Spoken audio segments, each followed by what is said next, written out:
I would like you to imagine sitting in a room looking up at a tiled ceiling, and you notice that one tile is missing, just one. What would you concentrate your vision on? What would you look at the most? The answer, of course, is the missing tile. Now, that's fine for ceilings. In fact, it's actually good because we can replace a ceiling's missing tile and once again have a perfect ceiling. Ceilings, after all, can be perfect. But this doesn't apply to life. Most of what is missing in our lives, or what we think is missing, cannot be replaced. Unlike a ceiling, life can never be made perfect. For that reason, concentrating on the missing tiles in your life is a big problem. Let me give you the example that taught me this great lesson about what I call the missing tile syndrome. A bald man once said to me, "You know, Dennis, whenever I walk into a room with people, all I see is hair." When I heard this, I immediately realized that in this regard, this man sees the world completely differently from how I do. Because I have all my hair. When I walk into a room, I don't even notice hair. It's not a missing tile for me.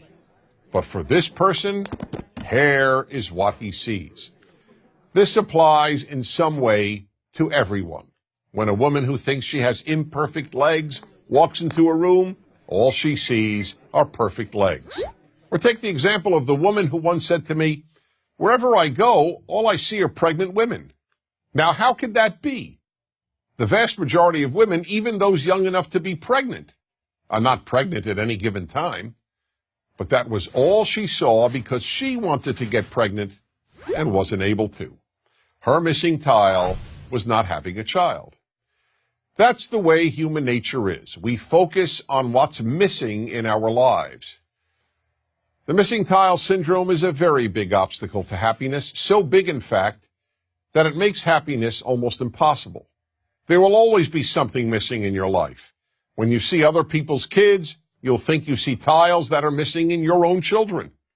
Gee, why can't my kid study as hard, or be as polite, or be as bright, or be as good-looking, or be as athletic? The same holds true regarding our spouses, our work, our looks. The list is endless. I'll give one more example. When I was single and looking to find the right woman, I wanted to first identify the most important trait to look for in my future wife. So after almost every date, I would call my best friend Joseph and announce, "Joseph, tonight I identified the most important trait in a woman." And he would always say, "Okay, Dennis, what is it?" And then patiently listen. One night I would tell him that it was intelligence, another night that it was looks, another night personality, and on yet another night kindness.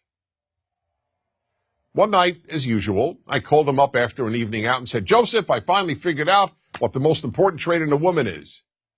But this time he didn't say, "Okay, Dennis, what is it?" Instead he said, "Don't tell me, I'll tell you." Perplexed, I asked, "How do you know? You don't even know the woman I went out with." "It doesn't matter," he said. "Whatever trait tonight's woman was missing, that's the one you decided is the most important trait in a woman."